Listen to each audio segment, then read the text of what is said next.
الحمد للہ رب العالمین والصلاۃ والسلام علی جمیع الانبیاء والمرسلین خصوصاً علی افضلہم وخاتمہم محمد الکریم وعلی آلہ واصحابہ اجمعین، اما بعد۔ آج ہم ذکر کریں گے نبی کریم صلی اللہ علیہ وسلم کے ایک بہت ہی خوبصورت، بہت ہی باحیا، بہت ہی وفادار، بہت ہی بااعتماد صحابی کا رضی اللہ تعالی عنہ۔ میری مراد سیدنا عثمان غنی رضی اللہ تعالی عنہ سے ہے۔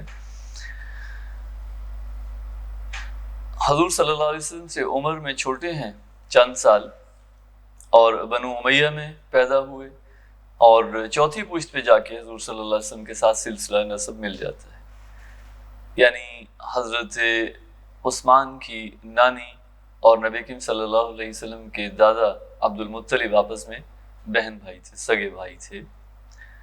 اور حضرت عثمان رضی اللہ تعالیٰ عنہ، جیسا کہ ہم سنتے ہیں جانتے ہیں، حضرت ابوبکر صدیق ہیں رضی اللہ تعالیٰ عنہ اور دوسرے صحابہ جنہوں نے نوجوانی میں بھی کوئی ایسا کام نہیں کیا۔ حیا ان کی شخصیت کا غالب پہلو ہے، اور یہ شروع ہی سے ان کی شخصیت کے ساتھ تھا۔ شکل میں نہایت خوبصورت تھے، گورے چٹے تھے، جسم بھرا بھرا تھا، درمیانہ قد تھا، بال لمبے تھے، اور بچپن میں چیچک نکلی چہرے پہ اور اس کے نشان باقی تھے۔ اس کے باوجود خوبصورت تھے، اس کے باوجود خوبصورت تھے۔ اور مردوں میں صدیق اکبر رضی اللہ تعالیٰ عنہ کے ساتھ چونکہ دوستی تھی، اب دیکھیے ہم جنس با ہم جنس پرواز ہیں، کبوتر با کبوتر، باز با باز، جن کے ساتھ دوستی اچھوں کی اچھوں کے ساتھ ہی دوستی ہوتی ہے، تو حضرت ابوبکر رضی اللہ تعالیٰ عنہ کے ساتھ بہت گہری دوستی تھی۔ ایک طرف حضرت سیدنا ابوبکر کی حضور صلی اللہ علیہ وسلم سے دوستی تھی، اور دوسری طرف دوسرے اینڈ پہ حضرت عثمان دوست تھے۔ اور حضرت ابوبکر صدیق رضی اللہ تعالیٰ جب ایمان لائے ہیں تو سب سے پہلے لگتا ہے دعوت ہی حضرت عثمان کو دی، جو سب سے کلوز فرینڈ تھے ان کے، اور انہوں نے بھی دعوت پہ لبیک کہا۔ اور مردوں میں چوتھے شخص ہیں جو حضور صلی اللہ علیہ وسلم پہ ایمان لائے، یعنی حضرت علی، حضرت زید، حضرت ابوبکر، اور چوتھے حضرت عثمان رضی اللہ تعالیٰ عنہ نبی کریم صلی اللہ علیہ وسلم پہ ایمان لائے۔ بنو امیہ میں ظاہر ہے ہر قبیلے میں اسلام کے ساتھ دشمنی پائی جاتی تھی، بنو امیہ میں بھی کافی تھی، اور حضرت عثمان کی شدید مخالفت ہوئی، اگرچہ جسمانی تشدد نہیں ہوا لیکن ان پہ مخالفت ان کی ہوئی۔ اور آپ یوں سمجھیے کہ ہجرت ہوئی سن 6 نبوی میں، ہجرت حبشہ، اور ہجرت سے پہلے نبی کریم صلی اللہ علیہ وسلم نے اپنی سب سے بڑی صاحبزادی حضرت رقیہ کا نکاح حضرت عثمان سے کر دیا، یعنی کہ بھرپور اعتماد ہے کہ داماد کے طور پہ انہوں نے حضرت عثمان رضی اللہ تعالیٰ عنہ کو، یہ بڑا اہم ایک باپ کے لیے، یعنی اس کی، اور اگر بیٹیاں ہوں، بیٹے بھی ہوں بھلے، لیکن پھر بھی بیٹیوں کا مستقبل سب سے اہم مسئلہ ہوتا ہے، اور سب سے آپ کہہ لیں کہ حساس مسئلہ ہوتا ہے، ماں کے لیے بھی، باپ کے لیے بھی، بلکہ میں تو یہ کہتا ہوں کہ بھائیوں کے لیے بھی۔ تو اس لیے ہم رشتے ناطے کرنے میں پوری چھان بین کرتے ہیں، بہت احتیاط سے کام لیتے ہیں کہ کسی اچھی جگہ پہ رشتہ ہو تاکہ بعد میں کوئی مسئلہ نہ بنے۔ تو نبی کریم صلی اللہ علیہ وسلم نے حضرت عثمان رضی اللہ عنہ پہ اعتماد کیا، اور یہ پہلا جوڑا ہے جنہوں نے راہ خدا میں ہجرت کی، حبشہ کی طرف۔ ہجرت میں حضرت عثمان ساتھ تھے۔ نبی کریم صلی اللہ علیہ وسلم کی دعوت میں بھی پیش پیش رہے، اپنے اعزاء کو، اپنے اقارب کو، اپنے جاننے والوں کو بھرپور دعوت دیتے رہے۔ متمول تھے، تجارت پیشہ تھا، اور تاجر بھی بہت اچھے تھے، سچے انسان تھے، ظاہر ہے، باحیا تھے، بااصول تھے، تجارت خوب پھولتی تھی، مکہ میں بھی اور پھر جب مدینہ چلے گئے تب بھی، یعنی تجارت کا جو فن ہے وہ تو مکہ ہی میں انہوں نے حاصل کر لیا نا، جیسے حضرت ابوبکر بھی مکہ میں تجارت کرتے تھے، اور بھی بعض صحابہ جو ہیں وہ تجارت کرتے تھے، بعض کوئی حرفت کرتے تھے، جیسے خباب ہیں وہ فلاد سازی کا کام کرتے تھے، اور حضرت عثمان تجارت کرتے تھے۔ ہجرت مدینہ کے بعد بھی تجارت ہی کو انہوں نے اپنا پیشہ اپنایا، اور اب یوں دیکھیے کہ اتنی گوناگو مصروفیات، اتنی جنگیں، یعنی تمام غزوات میں شریک رہے سوائے غزوہ بدر کے، اس کی وجہ میں عرض کرتا ہوں۔ اس کے باوجود آپ دیکھیے کہ انہوں نے ساتھ میں اپنے بزنس کو بھی جاری رکھا، کسی پہ بوجھ بننا مناسب نہیں سمجھا۔ یہ تو خیر تمام ہی صحابہ کا وصف تھا۔ مواقعات ہوئی اور انہوں نے پیشکشیں کی تو حضرت ابوبکر نے کہا کہ اب مہربانی کیجیے مجھے ذرا بازار کا راستہ دکھا دیجیے، اور جا کے اپنی تجارت شروع کر دی۔ کپڑے کی تجارت حضرت ابوبکر رضی اللہ تعالیٰ عنہ کرتے تھے، تو اس لیے جو شخص کپڑے کا کاروبار کرتا ہے وہ یعنی حضرت ابوبکر صدیق رضی اللہ تعالیٰ عنہ کی سنت پہ گویا کہ عمل کرتا ہے، اور اس لیے برکت بھی بہت ہے۔ فیصل آباد میں تو آپ کو پتہ ہے بھی کپڑے کا کام اور اس میں برکت۔ لیکن سیدنا عثمان رضی اللہ تعالیٰ عنہ جنرل ٹریڈنگ کرتے تھے، اور زیادہ تر آپ یوں سمجھیے کہ غلے کی اجناس کی ٹریڈ کرتے تھے، باہر سے منگواتے تھے۔ عرب میں اتنی زیادہ اجناس نہیں ہوتی تھی، چونکہ پہاڑی علاقہ ہے، کوئی ایسا ایریگیشن سسٹم، کوئی پلاٹ، بڑی لینڈ ایسا تھا نہیں، اس لیے ایگریکلچر بہت اچھا نہیں تھا۔ مدینہ منورہ میں بہت محدود پیمانے پہ ہوتی تھی کھیتی باڑی، یا پھر باغات تھے کھجوروں پہ، ان پہ انحصار تھا، وہ بھی مدینہ منورہ میں۔ یہ طائف وادی ہے نا، چھوٹی سی وادی ہے، وہاں پہ بھی باغات ہیں انگوروں کے، لیکن پراپر ایگریکلچر جس کو ہم کہتے ہیں فارمنگ، وہ نہیں تھی۔ تو یہ والی جو فارمنگ ہے، ساتھ مصر ہے، عراق ہے، دریائے نیل کی سرزمین ہے مصر، اور عراق جو ہے دریائے فرات کی، دجلہ کی سرزمین ہے، تو وہاں پہ بہت اچھی ایگریکلچر تھی۔ تو شام سے عموماً اجناس منگواتے اور اس کی ٹریڈ کرتے۔ اس میں آپ دیکھیے کہ اتنی مصروفیات کے باوجود انہوں نے اپنے بزنس میں اتنا زیادہ اب کہہ لیں کہ ارن کیا، اور جو کچھ کمایا وہ ہچکچائے نہیں۔ یہ بھی تمام صحابہ کا وصف ہے، لیکن حضرت عثمان اس لیے نمایاں ہیں کہ ان کے پاس تھا بہت، اور انہوں نے دیا بھی بہت، کمیت کے اعتبار سے، والیوم کے لحاظ سے۔ باقی صحابہ نے کمیت تو اللہ تعالیٰ اخلاص اور اس کی کیفیت کہ اس کے پاس کیا تھا۔ ایک صحابی جیسے وہ ساری رات وہ کھجوروں کا باغ سینچتے رہے، پانی دیتے رہے اس کو، اور صبح کو کچھ کھجوریں ملی اور لا کے انہوں نے نبی کریم صلی اللہ علیہ وسلم کی خدمت میں حاضر کر دی۔ تو یہ ان کا جذبہ اپنی جگہ پہ، لیکن ظاہر ہے وہ جذبہ تھا، لیکن وہاں پہ والیوم کی بھی تو ضرورت ہوتی ہے نا۔ جیسے کنواں ہے، وہ یہودی کا آپ نے سنا ہے واقعہ بچپن سے ہی، بلکہ میرا خیال ہے حضرت عثمان سے متعلق جو سب سے پہلا واقعہ ہم نے سنا وہ یہی تھا۔ اور یہ بہت سارے واقعات تو ایسے بھی ہیں نا جن کی کوئی سند نہیں ہے، جن کا کوئی ثبوت نہیں ہے۔ جیسے بچپن میں ہی ہم نے ایک واقعہ پڑھا نبی کریم صلی اللہ علیہ وسلم کے متعلق، براہ راست حضور صلی اللہ علیہ وسلم کے متعلق، کہ ایک عورت تھی اور وہ روزانہ حضور صلی اللہ علیہ وسلم پہ کوڑا پھینکتی تھی، اور پتہ نہیں کتنے دن، 40 دن حضور پہ کوڑا پھینکتی رہی، شاید 40 دن لکھا ہوا تھا کتاب میں۔ اور پھر وہ 1-2 دن اس نے کوڑا نہیں پھینکا تو حضور صلی اللہ علیہ وسلم پتہ کیا اور پتہ چلا وہ بیمار ہے۔ حضور صلی اللہ علیہ وسلم اس کی عیادت کے لیے تشریف لے گئے۔ تو جو آج کی تحقیق ہے اس میں یہ پتہ چلتا ہے کہ یہ واقعہ کہیں نہیں ہے، فیبریکیٹڈ۔ دیکھنے میں بہت اچھا ہے، لیکن کسی کتاب میں، نہ حدیث کی کسی کتاب میں، نہ سیرت کی کسی کتاب میں، نہ تاریخ کی کسی کتاب میں اس کا کہیں دور دور تک بھی شائبہ نہیں، لیکن مشہور ہو گیا اور چلتا آتا ہے، کتابوں میں لکھا جاتا ہے، ایون درسی کتابوں میں بھی لکھا گیا۔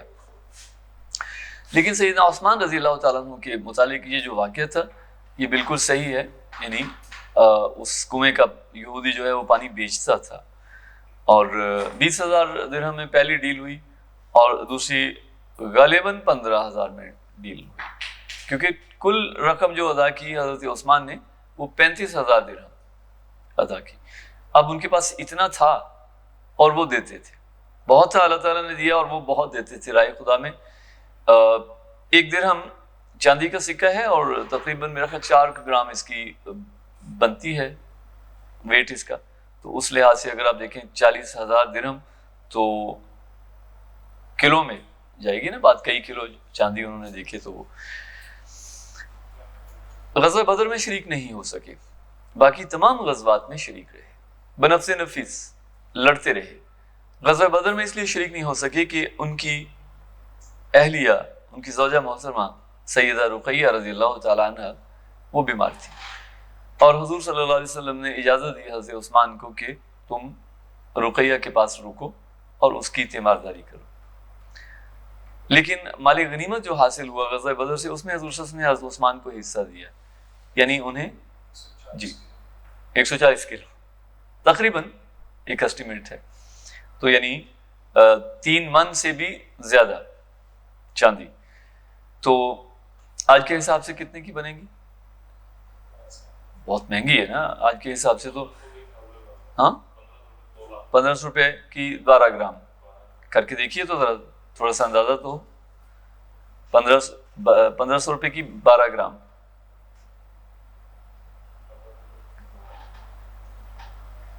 ہزار گرام کتنے کی ہوئی؟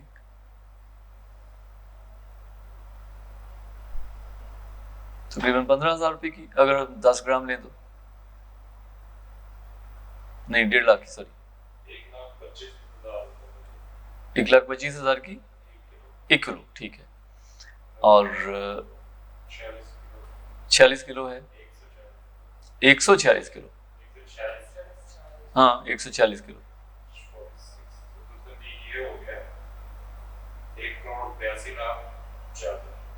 1,82,50,000. چلیں ہم 1.5 کروڑ فرض کر لیتے ہیں، 1 کروڑ سمجھ لیتے ہیں اس کو، تو یہ بہت بڑی اماؤنٹ ہے. اور وہ جو یہودی ہے اس کا ذریعہ معاش تھا گویا کہ وہ، اس لیے وہ بیچنے پہ راضی نہیں ہوا. جیسے ہم کہتے ہیں نا کہ اس کا چلا چلایا کاروبار تھا نا، تو اس نے کنویں کی قیمت نہیں لی بلکہ اس نے اپنی بزنس کے پیسے لیے. تو حضرت عثمان نے پہلے اسے آدھا خریدا اور وہ اس شرط پہ بیچنے پہ راضی ہوا کہ آپ ایک دن اس کا پانی لیں گے، ایک دن میں لوں گا. اس کا خیال تھا ایک دن جو ہے وہ میں بیچ لیا کروں گا تو آمدن آتی رہے گی. یہودی تھا لیکن یہاں پہ مار کھا گیا. تو اس سے ہمیں یہ بھی پتہ چلتا ہے کہ مومن کی جو فراست ہے وہ یہودی کے علم سے اور اس کی ذہانت سے زیادہ بڑی ہوئی ہے. اللہ تعالیٰ نبی کریم صلی اللہ علیہ وسلم نے فرمایا نا کہ اتقوا بفراست المومن انہ ینظر بنور اللہ، مومن کی فراست سے ڈرو، بے شک وہ اللہ کے نور سے دیکھتا ہے، اور اس میں کوئی شک نہیں ہے. تو حضرت عثمان رضی اللہ تعالیٰ عنہ نے وہ 35,000 درہم میں لے کے وقف کر دیا. کرتا ہوں، کوشش کروں گا. تو لیکن حضرت عثمان رضی اللہ تعالیٰ عنہ کو ایک بہت بڑا صدمہ پہنچا.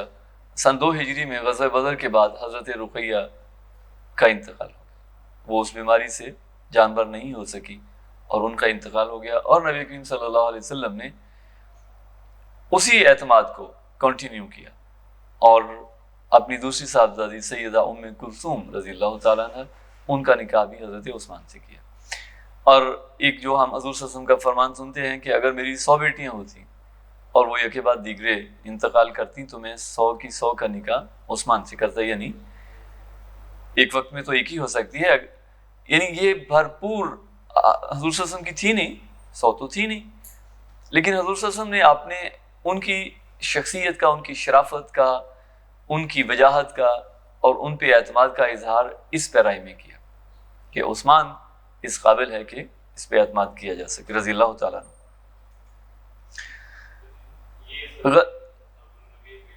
صلی اللہ علیہ وسلم.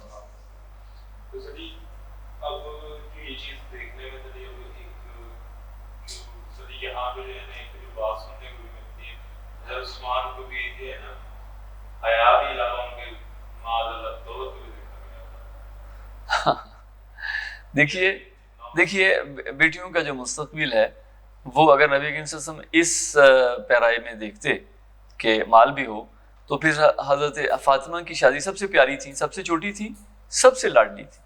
چھوٹی بیٹی، چھوٹی اور بیٹی، بیٹا بھی لاڈلا ہوتا ہے لیکن اگر بیٹی ہو اور سب سے چھوٹی ہو تو وہ تو انتہائی لاڈلی ہوتی ہے. تو سب سے پیاری، سب سے لاڈلی بیٹی کا نکاح حضرت علی رضی اللہ تعالیٰ عنہ سے کیا. کیا حضرت علی مالدار تھے؟ اور پھر مال آیا بھی، خود سیدہ فاطمہ بھی آ کے حاضر خدمت ہوئی کہ یا رسول اللہ کچھ، لیکن کیا ہے تو یہ حضور صلی اللہ علیہ وسلم کا مطمع نظر نہیں تھا. حضرت عثمان کی شرافت، ان کا کردار اور ان کی شخصیت، بے اعتماد، یہی کہہ سکتے ہیں ہم. اور فتح مکہ کے موقع پہ صلح حدیبیہ کے موقع پہ ہمارے علم میں ہے یہ واقعہ کہ حضرت عثمان کو بھیجا سفیر کی حیثیت سے، اور جب یہ افواہ پھیلی تو جب بیعت لی نبی کریم صلی اللہ علیہ وسلم نے، یہ بات بھی حضرت عثمان کی شخصیت اور اہمیت کو اجاگر کرتی ہے کہ نبی کریم صلی اللہ علیہ وسلم نے موت کی بیعت لی. اور بھی تو آپشن ہو سکتے تھے نا کہ ہم چلے جاتے ہیں، جنگ کریں گے، دوبارہ ان پہ حملہ آور ہوں گے، انہوں نے ہمارے ایک ساتھی کو شہید کیا ہے. افواہ تو یہی تھی نا. لیکن تیاری کے ساتھ آئیں گے، یہ بھی تو آپشن ہو سکتا تھا نا. یا یہ کہ انہوں نے ہمارے ایک کو شہید کیا ہے، ہم بھی ان کے اتنوں کو شہید کریں گے، کچھ ایسا آپشن بھی تو ہو سکتا تھا. لیکن نبی کریم صلی اللہ علیہ وسلم نے موت کی بیعت لی 1500 صحابہ سے. اگرچہ جنگ نہیں ہوئی لیکن جنگ ہو سکتی تھی نا، بیعت تو ہو گئی، جنگ کے لیے تیار تو ہو گئے. اور لڑائی کے لیے وہ گھر سے آئے نہیں ہیں، تیار ہو کے نہیں آئے لڑائی کے لیے، تلواریں ہیں صرف. تو یہ تھا کہ 1500 کے 15 جو ہیں وہ حضرت عثمان کی جان کے لیے ہم شہید ہو سکتے ہیں. نبی کریم صلی اللہ علیہ وسلم کے اچھا غزوہ تبوک میں آپ دیکھیے، آج میں سوچ رہا تھا، آج بلکہ وہ ایک بات بھی ہوئی کہ کیوں اتنا مشکل وہ تھا.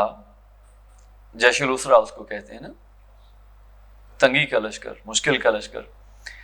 اس سے پہلے بھی غزوات ہوئے، غزوہ بدر، احد، احزاب، فتح مکہ ہوا، غزوہ حنین ہوا، لیکن یہ سب سے مشکل تھا اس لیے کہ ابھی جو انکم ہے وہ تو آئی نہیں، کھجوریں پکی ہوئی ہیں، ابھی وہ اتری نہیں ہیں، پھل تیار ہے.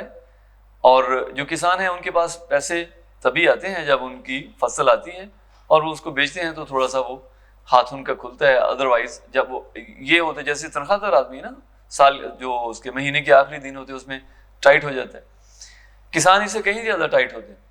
مجھے اس کا ذاتی تجربہ ہے. فصل جب آنے والی ہوتی، سارا خرچہ کیا ہوتا ہے، بالکل فارغ ہو کے خالی ہاتھ بیٹھے ہوتے ہیں، اور فصل آتی ہے تو کچھ پیسے آتے ہیں. اور پھر اس پہ ایک لطیفہ بھی میں آپ کو سناؤں کہ کوئی صاحب تھے اور جب فصل آتی تھی تو وہ کسی سے لڑ پڑتے تھے اور کیس ہو جاتا تھا اور پھر وہ تھانے لے جایا جاتا تھا. اور وہ ایک دو دفعہ کسی نے نوٹ کیا تو اس نے کہا یار جب گندم کی فصل آتی ہے تبھی تم لڑتے ہو، آگے پیچھے سارا سال مطلب پرسکون رہتے ہو، کسی سے لڑائی جھگڑا نہیں.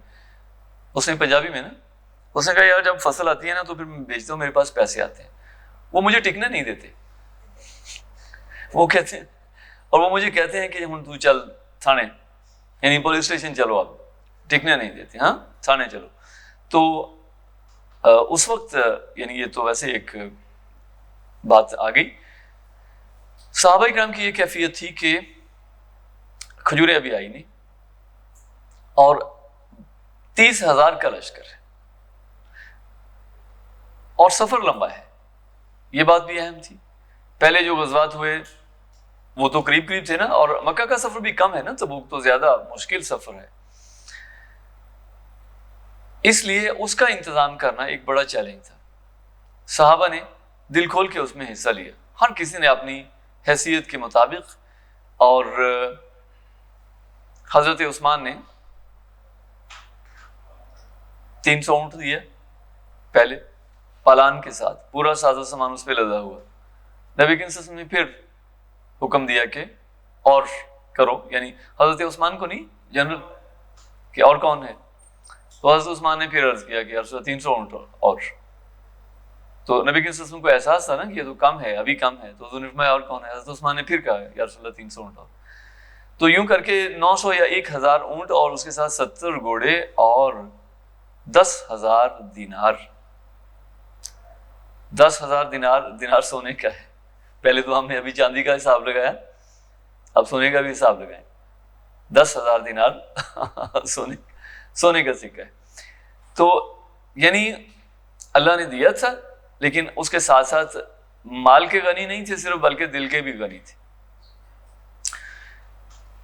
ایک اور جو میرے دل میں بات آتی ہے کہ جب اتنا پیسہ ہو کسی شخص کے پاس تو وہ اس کو فضول خرچی بھی کرتا ہے، اور کہیں ادھر ادھر کچھ ایسی حرکتیں بھی ہوتی ہیں. ہمارے آج کے ماحول میں آپ دیکھ لیں، اچھے اچھے شرفا 4 پیسے آتے ہیں تو کیا حالت ہوتی ہے ان کی، انسان اپنا آپ بھول جاتے ہیں. اور یہ کوئی مبالغہ نہیں ہے، اس میں کوئی تعصب نہیں ہے، یہ حقیقت واقعہ ہے. آپ نکل جائیں روڈ پہ اور وہ جو گاڑی میں بیٹھا ہے موٹر سائیکل پہ اگر آپ آ رہے ہیں اور پانی ہے، کیچڑ ہے، ابھی چند دن پہلے ہی میرے ساتھ ہوا، تو وہ شاں کر کے پاس سے گزرتے ہیں اور پورے کا پورا پانی جو ہے وہ کیچڑ اچھال کے آپ کے اوپر پھینک دے. اور پتہ بھی انہیں نظر بھی آ جائے کہ یہ مجھ سے ہوا تو وہ شیشہ نیچے کر کے سوری کرنے کی زحمت بھی نہیں کرتے، کوئی مسئلہ نہیں. صحیح ہے. اور بھی بہت ساری خرابیاں جو ہیں انسان کے کردار میں آ جاتی ہیں. لیکن حضرت عثمان اسلام سے پہلے بھی کبھی ایسا نہیں ہوا کہ کوئی کسی ایسے کام میں مبتلا ہوئے ہوں جو اخلاق سے گرا ہوا ہو، اور اسلام لانے کے بعد تو سوال ہی پیدا نہیں ہوتا. اور اس کے ساتھ ساتھ اپنی زندگی ان کی سادہ تھی، کھانا تک سادہ کھاتے تھے. یعنی ایک ہوتا ہے نا ہمارے یہاں حضرت عثمان کو معیار بنا کے پیسہ تو خوب جمع کر لیتے ہیں ہمارے مالدار ہیں، لیکن یہ نہیں دیکھتے کہ ان کی اپنی زندگی کیسی تھی اور وہ خرچ کیسے کرتے تھے. یہ بات ان کے پیش نظر نہیں ہوتی. یہ بات پتہ ہوتی ہے کہ ان کے پاس بہت پیسہ تھا، لہٰذا یہ حضرت عثمان کی سنت ہے. جیسے کپڑے کا کاروبار کرنا حضرت ابوبکر کی سنت ہے، یہ حضرت عثمان کی سنت ہے. لیکن یہ دوسری سنت جو ہے اصل وہ نظروں سے اوجھل رہتی. سادہ خوراک تھی، سادہ لباس پہنتے تھے، سادہ رہائش تھی. البتہ جو مہمان آتے ان پہ خوب خرچ کرتے تھے، مہمانوں کو اچھا کھانا کھلاتے تھے اور خود سادہ غذا کا استعمال کرتے تھے. میرا خیال ہے، مجھے یاد تو نہیں ہے لیکن میرا خیال ہے اتنا کی وزن ہے جو میں نے 40 کلو بنتا ہے. اصل میں ایک بات اور بھی ہے، جو آج کی ویلیو ہے اس وقت کی ویلیو ممکن ہے اس میں فرق ہو. اس وقت شاید سونے کی اتنی ویلیو نہ ہوتی ہو، میں بھی ایسا ہو سکتا ہے، لیکن ایسا ہو نہیں سکتا کیونکہ یہی تو اصل زر ہے، انٹرینسک ویلیو ہے. اور یہ ہمارا ایک آپ کہہ لیں کہ موضوع ہے کہ جو سلور اور گولڈ ہیں، یہ پہلے نہیں ہم نے کبھی اس کو چھیڑا کہ اصل زر کیا ہے. کرنسی کا تصور جو اسلام نے دیا وہ کیا ہے؟ ہاں، درہم اور دینار. کیا ہر چیز کرنسی ہو سکتی ہے؟ کیا یہ گلاس کرنسی ہو سکتا ہے؟ میں کسی دکان پہ لے جا کے کتنے کا ہوگا؟ یہ 50-100 روپے کا ہوگا. تو میں کسی دکاندار کو کہوں کہ جی یہ گلاس لے لیں اور مجھے آپ 100 روپے کی جو ہے وہ دے دیں، کوئی چیز روٹیاں دے دیں 5، تو دے دے گا. اس سے میں کہوں چلے یار آپ 80 میں رکھ لیں، 4 روٹیاں دے دیں، وہ دے گا نہیں. یہ کرنسی نہیں ہو سکتی. اچھا یہ گلاس اچھا خاصا کارآمد چیز ہے، یہ کرنسی نہیں ہو سکتا. اور جو پیس آف پیپر ہے کتنے کا ہے جی؟ وہ یہ 80 روپے اس کی ویلیو ہے، اور اس جو پیپر کا پیس ہے اس کی کتنی ویلیو ہوگی پرنٹنگ شنٹنگ شامل کر کے 5000 کے نوٹ کی؟ 10 روپے ہوگی. چلیں وہ تو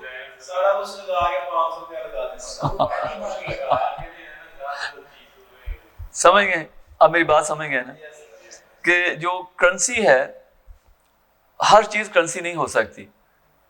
کرنسی جو اللہ تعالیٰ نے ڈیفائن کی، نبی کریم صلی اللہ علیہ وسلم نے ڈیفائن کی، اور یہ پورا ایک ٹاپک ہے، وہ درہم اور دینار ہے. یا وہ چیزیں جو انٹرنسک ویلیو رکھتی ہیں، جیسے بارٹر سسٹم ہے نا، آپ جو دے کے کچھ چیزیں خرید سکتے ہیں. جو دے کے آپ کرنسی بھی لے سکتے ہیں نا. ہمارے یہاں ٹرینڈ ہوتا تھا دیہات میں، اب بھی ہے. آپ جنس بیچتے ہیں اس کے کرنسی لے لیتے ہیں، لیکن آپ جنس کے کچھ بھی لے سکتے ہیں، کوئی دوسری چیزیں بھی لے سکتے ہیں، ایکسچینج کر سکتے ہیں اس کو. ایسی کھجوریں ہیں، ایسے ہی آپ کہہ لیں کہ جو ہیں اجناس جن کی انٹرنسک ویلیو ہے جو استعمال ہو سکتی ہیں. کب؟ ہاں یہ تو میں نے عرض کیا نا، یہ ان کا سبجیکٹ ہے. جو سینٹرل بینکنگ نہیں، جو سب سے پہلے بنا دنیا میں بینک، وہ بینک آف انگلینڈ ہے.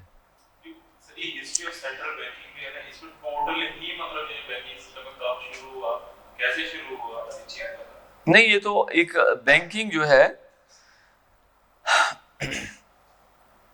یہ ایک ایسا ظالمانہ نظام ہے. ایک چھوٹی سی کتاب ہے قرضوں کی جنگ، شاید آپ کے لیے وہ پڑھنی مشکل ہو، آپ وہ ڈاکومنٹری دیکھ لیجئے گا، وہ مل جائے گی آپ کو، منی ماسٹرز،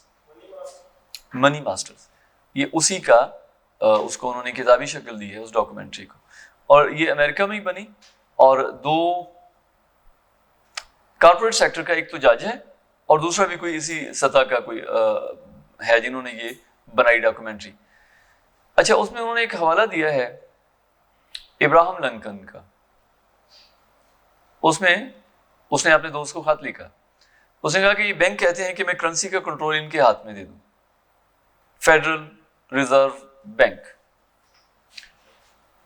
تو اس نے کہا یہ جو ریزرو بینک ہے ہمارا، وہ کہتا ہے کہ میں کرنسی کا کنٹرول ان کے ہاتھ میں دے دوں۔ بالکل ایسے ہی جیسے آج انہوں نے کہا نا کہ جو ڈالر کی ویلیو ہے اس کا کنٹرول گورنمنٹ کے ہاتھ میں نہیں ہونا چاہیے، شرط تھی نا آئی ایم ایف کی پچھلی گورنمنٹ کے ساتھ، اور لے لیا نا انہوں نے، گورنمنٹ سے لے لیا کنٹرول، اور کس کو دیا؟ اسٹیٹ بینک آف پاکستان کو، انڈیپینڈنٹ کر دیا، خود مختار باڈی ہے، گورنمنٹ اس پہ اثر انداز نہیں ہو سکتی۔ تو یہ وہ تو پہلے ہی خود مختار ہیں، میں آپ کو اس کی تفصیل بتاتا ہوں تھوڑی سی۔ تو اس نے کہا، ابراہم لنکن نے، اس نے کہا کہ اگر میں یہ کروں، یہ اختیار انہیں دے دوں، تو یہ تو لوگوں کا خون چوس لیں گے، میں یہ نہیں کر سکتا۔ اور اس کے کچھ دن بعد، 20 دن بعد یا کتنے دن بعد، اس کو قتل کر دیا گیا۔ بینک آف انگلینڈ کے اثاثے، ان کا نظام، کسی چیز کو برطانیہ کی کسی عدالت میں چیلنج نہیں کیا جا سکتا۔ ان کا جو پارلیمنٹ ہے، جیسے اس کو وہ کیا کہتے ہیں، دارالعوام، اس میں بھی چیلنج نہیں کیا جاتا، ڈسکس ہی نہیں کیا جا سکتا بینک آف انگلینڈ کو۔ یعنی وہ اتنے پاورفل ہیں کہ گورنمنٹ ان سے کچھ نہیں پوچھ سکتی، کوئی عدالت ان سے کوئی نہیں پوچھ سکتی۔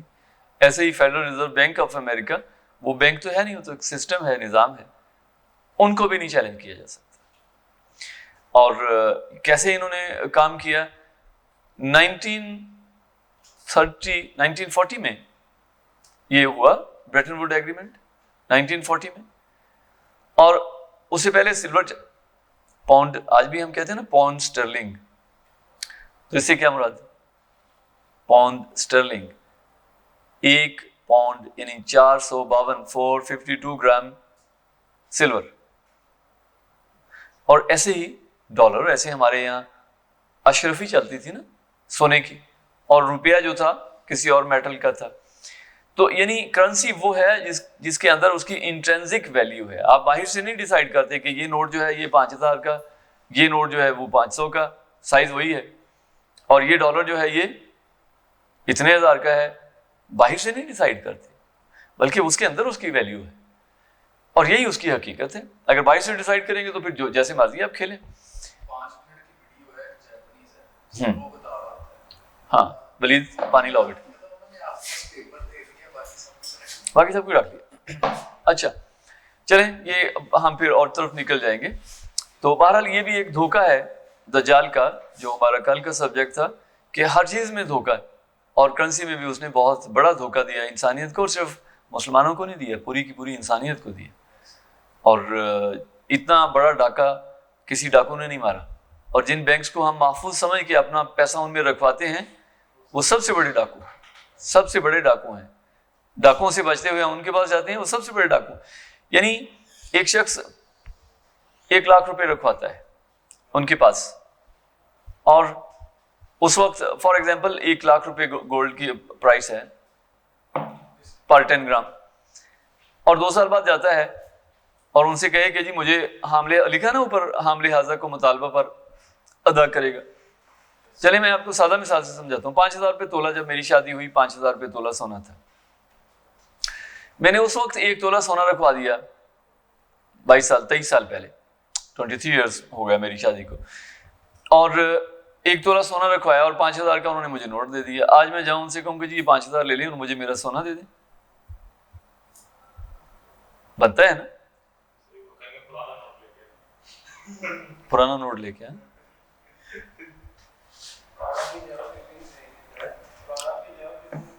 لوگ کنگال ہو گئے بھائی، ساری عمر کی جمع پونجی انہوں نے کھا لی ہمارے ایک رشتہ کیوں نہ بتاؤں، اس میں کیا قباحت ہے، ماموں میرے سگے ماموں ڈیپوٹیشن پہ ایس ڈی او تھے MES میں، ملٹری انجینئرنگ سروسز میں ڈیپوٹیشن پہ چلے گئے کویت، بھلا زمانہ تھا، کچھ وہاں سے پیسے کما کے لے آئے، لا کے انہوں نے بینک میں رکھوا دیے، یہ جو ہوتی تھی اس وقت نیشنل سیونگ بینکس ہوتے تھے نا، وہ 5 سال کے بعد کہتے تھے دوگنے کر کے دیں گے، اب وہ دوگنوں کے چکر میں 2 صفر ہو گئے، ویلیو ہی کوئی نہیں رہی، تو اس طریقے سے انہوں نے لوگوں کو کنگال کیا۔ بہرحال سیدنا عثمان رضی اللہ تعالیٰ عنہ نے 10,000 دینار جو ہے وہ دیا غزوہ تبوک کے لیے، اور صرف دینار ہی نہیں دیے، خود بھی شامل ہوئے۔ ایک اور جو صدمہ پہنچا حضرت عثمان کو رضی اللہ تعالیٰ عنہ، وہ سن 9 ہجری میں حضرت سیدہ ام کلثوم رضی اللہ تعالیٰ عنہ ان کا بھی انتقال ہوا، یعنی دونوں بہنوں نے تھوڑی عمر پائی، اور پہلے حضرت رقیہ کا انتقال ہوا 2 ہجری میں، اور اس کے 7 سال بعد حضرت ام کلثوم کا انتقال ہوا۔ اب نبی کریم صلی اللہ علیہ وسلم، جہاں تک میرا گمان ہے کہ یہ اس موقع پہ شاید نبی کریم صلی اللہ علیہ وسلم نے ارشاد فرمایا ہو کہ اگر میری 100 بیٹیاں ہوتی، یعنی اور بھی بیٹیاں ہوتی، تو میں وہ حضرت عثمان کے نکاح میں تھی۔ حضور کی رحلت کے بعد حضرت ابوبکر صدیق رضی اللہ تعالیٰ عنہ کی خلافت، اچھا یہ 10 ہیں عشرہ مبشرہ، اور ان میں بالترتیب الگ ترتیب جیسے جیسے مقام تھا، جیسے جیسے ان کی حیثیت تھی، ویسے ویسے اللہ تعالیٰ نے انہیں موقع دیا اسلام کے لیے خدمات سر انجام دینے کا۔ سب سے پہلے حضرت ابوبکر صدیق، اور پھر اس کے ساتھ آپ دیکھیے ایک اور بڑا حسن ترتیب ہے کہ جیسے جیسے عمر تھی، حضرت ابوبکر بڑے تھے وہ پہلے، اس کے بعد ان سے چھوٹے حضرت عمر رضی اللہ تعالیٰ عنہ، وہ ان کے بعد، اور ان کے بعد حضرت عثمان رضی اللہ تعالیٰ عنہ عمر میں ان سے چھوٹے تھے وہ، اور ان کے بعد سیدنا علی المرتضیٰ رضی اللہ تعالیٰ عنہ جو عمر میں ان سب سے چھوٹے تھے۔ اب دیکھیے کہ اگر حضرت عمر پہلے بنتے، حضرت ابوبکر بعد میں بنتے، تو بعد میں تو بن ہی نہیں سکتے تھے، تو اللہ تعالیٰ کے علم میں یہ سارا تھا، اس لیے جس نے پہلے جانا تھا اس کو پہلے موقع دیا گیا، اور وہی لوگ تھے جو یہ کام کرتے، جو کام سیدنا صدیق اکبر نے کیے ہیں، اگر اس میں مبالغہ نہ ہو تو یہ کہا جا سکتا ہے کہ شاید سیدنا عمر رضی اللہ تعالیٰ عنہ ہوتے تو اتنے سخت فیصلے نہ لے پاتے۔ اس کی دلیل ہے نا، بعض موقع پہ انہوں نے کہا کہ آپ نہ کریں، یہ منکرین زکوٰۃ کے متعلق انہوں نے کہا ذرا نرم رویہ اختیار کیا جائے، لیکن حضرت ابوبکر کی فراست تھی، اور حضرت عمر نے مانا، کہ پھر ہم نے یہ جان لیا کہ سیدنا ابوبکر صدیق رضی اللہ تعالیٰ عنہ کے ساتھ حق تھا۔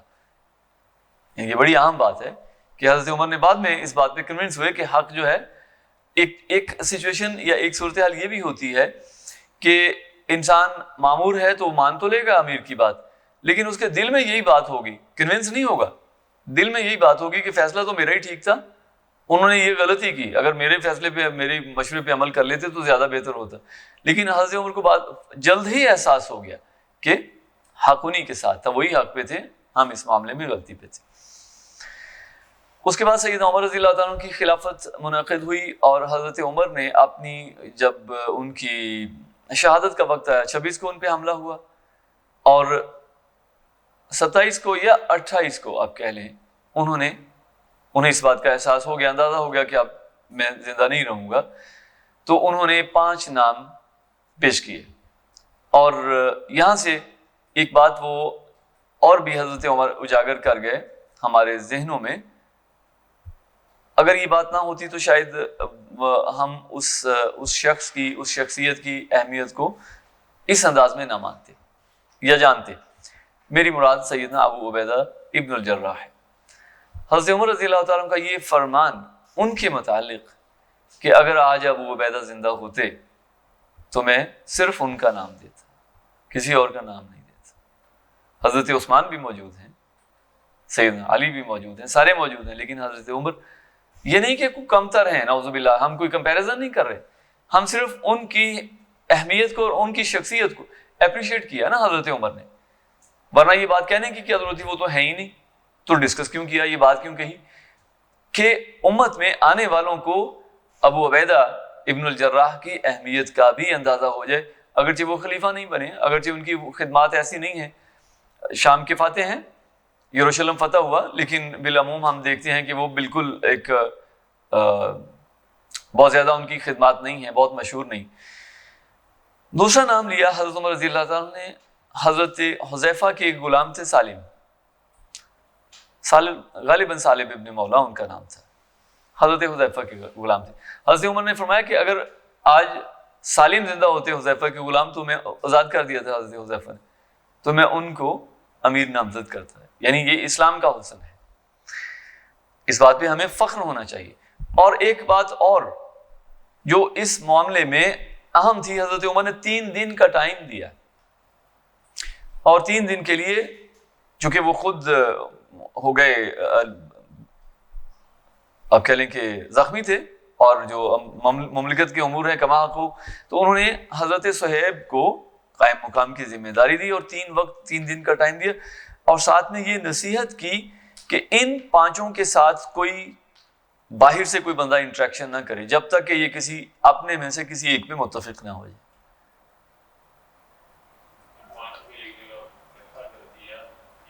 ہاں اکٹھا ہو گئے، لیکن اس میں حضرت طلحہ باہر تھے مدینہ سے، وہ مدینہ میں تھے نہیں، اور ظاہر ہے جس علاقے میں تھے وہاں سے پہنچنے میں انہیں وقت لگتا، تو نام ان کا شامل تھا۔ تو حضرت عثمان رضی اللہ تعالیٰ، حضرت عبد الرحمن ابن عوف نے مشورے کیے، لوگوں سے رائے لی اپنے طور پہ، اور پھر انہوں نے حضرت عثمان پہ ہاتھ رکھا، انہوں نے کہا کہ جو میں نے رائے لی ہے، حضرت عثمان میری نظر میں اور لوگوں کی نظر میں یہ اہل ہیں، بہتر ہیں۔ انہوں نے بیعت کی، اور باقی تینوں نے بیعت کی، سیدنا علی المرتضی رضی اللہ تعالیٰ عنہ نے بیعت کی۔ حضرت طلحہ ایک دن بعد تشریف لائے، تو حضرت عثمان نے، اس لیے میں کہتا ہوں کہ اللہ تعالیٰ نے ان کے دلوں کو تقوی کے لیے چن لیا تھا۔ اولئک الذین امتحن اللہ قلوبہم للتقوی، تو ان کے دلوں میں عہدوں کا لالچ تو سوال ہی پیدا نہیں ہوتا اس کا۔ تو جب حضرت طلحہ واپس آئے تو حضرت عثمان نے فرمایا کہ طلحہ یہ ایسے معاملہ ہوا، حضرت عمر کی شہادت ہوئی، اور 1 محرم کو حضرت عثمان کے ہاتھ پہ بیعت ہوئی، 1 محرم کو ہی حضرت عمر کی شہادت ہوئی، اور 1 محرم کو ہی حضرت عثمان کے ہاتھ پہ بیعت ہوئی۔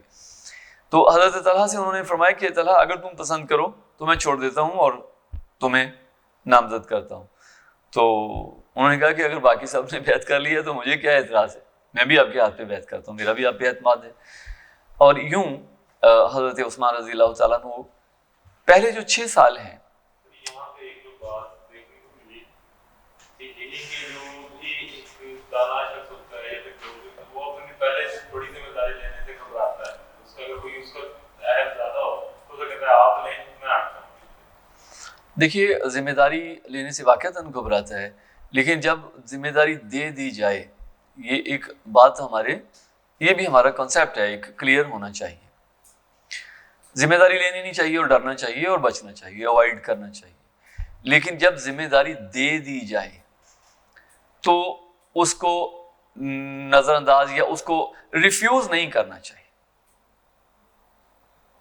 کیونکہ یہ اللہ تعالیٰ کی طرف سے، آپ کی تو چاہت نہیں تھی نا، آپ کی تو خواہش نہیں تھی، آپ تو اوائڈ کر رہے تھے اس کو، لیکن جب دے دی جائے تو کسی نے تو اٹھانا ہے نا یہ بھار، تو پھر ریفیوز نہیں کرنا چاہیے، اس ذمہ داری کو لے لینا چاہیے، اور پھر اللہ تعالیٰ کی مدد بھی ساتھ ہوتی ہے، اور جن لوگوں نے آپ پہ اعتماد کیا ہوتا ہے ان کا ساتھ اور ان کی سپورٹ بھی آپ کو حاصل ہوتی ہے۔